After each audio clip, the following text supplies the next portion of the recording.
Gue denger lo struggle dengan mulut lo yang gak bisa diam itu. Dan kenapa setiap kali lo ketemu orang baru, mulut lo itu selalu nge-give away semua informasi yang akhirnya bikin lo nyesel. Hai, nama gue Diva, dan di video kali ini gue bakal ngajarin kalian caranya jadi misterius dan low-key. Hampir semua orang yang kenal gue selalu bilang kenapa hidup gue misterius, like why? Mereka gak pernah tahu gue di mana, apa yang gue lakukan sekarang, apa yang gue pikirin, gue nantinya mau kemana, dan lain-lain. But it doesn't mean gue gak pernah nge-share itu semua. Listen, okay? You don't know how much power you leak ketika lo oversharing. Makanya kali ini gue mau kasih tahu kalian gimana caranya stop oversharing dan benar-benar jadi misterius, okay? Bukan so misterius. Pertama-tama lo perlu tahu dulu alasan kenapa lo gak bisa stop ngomongin diri lo sendiri ke orang lain, okay?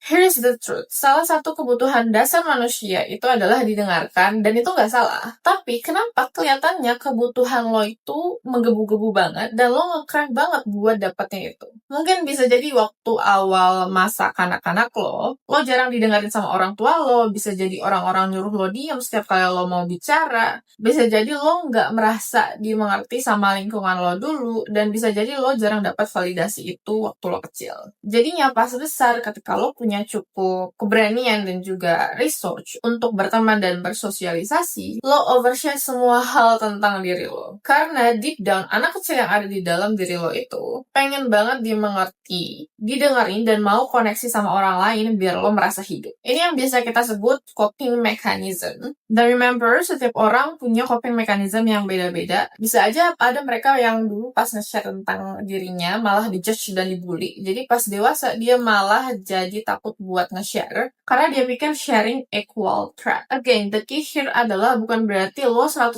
diam dan gak ngomong lagi, tapi lo tetap bisa ngomong tapi keep it balanced, not over, okay? Selanjutnya, tahu siapa, dimana, kapan, dan apa yang lo share. Begini, kalian gak akan pernah tahu bisa seberapa jahat orang yang kalian ajak bicara. Dan gak semua orang berhak akses ke hidup lo juga. Contoh, gue gak akan pernah share struggle dan trauma terdalam gue ke orang yang baru gue kenal, atau ke orang yang gue udah tahu dia gak emotionally safe, atau ke orang yang gue gak bakal ketemu lagi. Terus nanti ada lagi yang ngomong, tapi kemarin lo nge-share pengalaman bully lo bla bla bla bla bla di sosmed. Yeah, I did share it. Dan lo pikir lo bisa pakai itu buat nyerang gue? No, you cannot. I only share voluntary to the world ketika itu mendukung visi dan tujuan gue. Dan bukan karena kesenangan. Begitupun juga yang harus kalian lakukan. Lo gak mungkin kan share masalah keluarga lo pas interview kerja.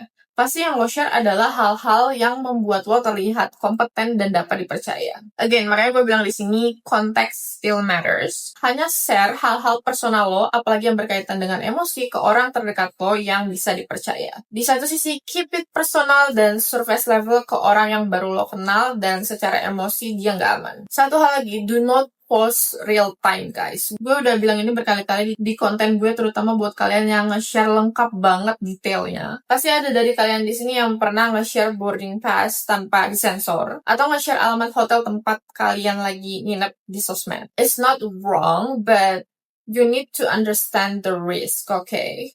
Nge-post real time dengan detail-detail yang nggak kalian sensor itu bisa membocorkan data pribadi dan posisi kalian sendiri. Dan kalau ada orang jahat atau orang asing yang ngincer kalian, bayangin aja apa yang bisa terjadi. Dan masih ada teman gue yang masih nanya kenapa gue let post. Well, karena selain gue mager, sisanya itu alasannya. Selanjutnya, jangan pernah sekalipun kalian nyoba jadi sok misterius, okay? People intuitively can sense your energy meskipun lo nggak ngomong. And it's easy to differentiate mana orang yang emang misterius karena dia paham resikonya oversharing, sama yang sok misterius karena pengen attention. Jadi kalau lo nyoba terlalu keras buat jadi sok misterius karena pengen terlihat keren dan di notice, lo bukannya jadi misterius, tapi bakal kelihatan jadi orang yang desperate. Karena ini bukan soal tentang lo nyembunyiin diri, tapi buat ngejaga apa yang berharga untuk tidak terbuang sia-sia, okay? Dan video ini nggak bakal berlaku untuk semua orang, dan kalau lo nggak merasa pengen jadi misterius, stop nonton video ini. Karena video ini buat mereka yang punya masalah dengan oversharing dan bingung gimana caranya buat berhenti, okay? Well, kalau kalian follow gue di Instagram, banyak followers dan teman-teman gue bertanya-tanya gue gimana, lagi apa, sama siapa, karena gue kelihatannya ada di mana-mana dan mereka nggak tahu gue lagi ngapain aja. Karena memang gue nggak akan ngepost sesuatu yang belum fix. Dan sekalinya berhasil pun gue nggak bakal koal-koal kalau nggak ada tujuannya. That's how you stay low-key, okay? Kalian pikir dengan koal-koal goals, mimpi-mimpi lo, dan semua proses yang lo lagi jalanin, orang-orang bakal ikut senang?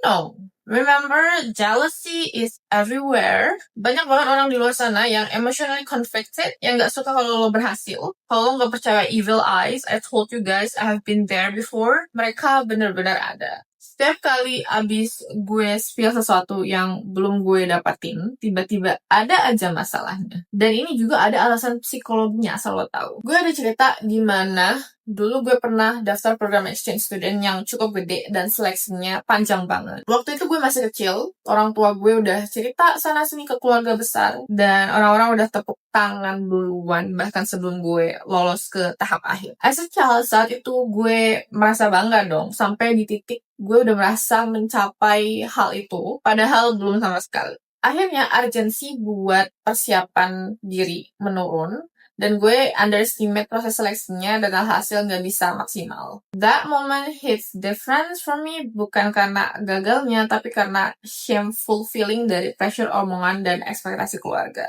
See? Jadi buat kalian yang lagi mengusahakan sesuatu, keep it to yourself dan share only ke orang-orang yang berkepentingan, okay? Biarkan action dan result lo speak louder than your words. Okay, listen guys, lo gak perlu komen di setiap situasi. Lo tahu berapa banyak energi yang lo give away ketika lo ngegibah, ketika lo ngejudge orang, ketika lo ngejelekin orang, tanpa verifikasi faktanya. There's no way orang-orang bakal tertarik ke lo kalau lo suka ngegibah. Tapi bisa jadi kalian bakal ada di situasi dimana orang lain yang ngegibahin kalian, atau bawa drama buat mancing kalian. Contoh, tahu nggak lo diomongin sama si A lo? Bener nggak sih? Lo bisa jawab kayak, oh ya? That's not true sih. Tapi kalau memang itu yang lo butuhin buat dipercaya, that's okay. Dan mungkin mereka bakal balas kayak, maksudnya apa yang gak bener? Nying. Lo balas aja kayak, lo suka drama ya? Udah gue bilang percaya aja apa yang lo mau percaya. That's it. Jangan kasih mereka panggung, dan jangan share hal-hal personal ke mereka juga, karena udah pasti mereka ngomongin lo di belakang. Orang yang benar-benar low-key, mereka menghindari drama, okay? Mereka kalem, mereka percaya diri, dan nyaman dengan keheningan. Dan buat kalian, orang-orang yang mikir orang diem itu orang bego, justru itu adalah hal tercerdas yang bisa kalian lakukan.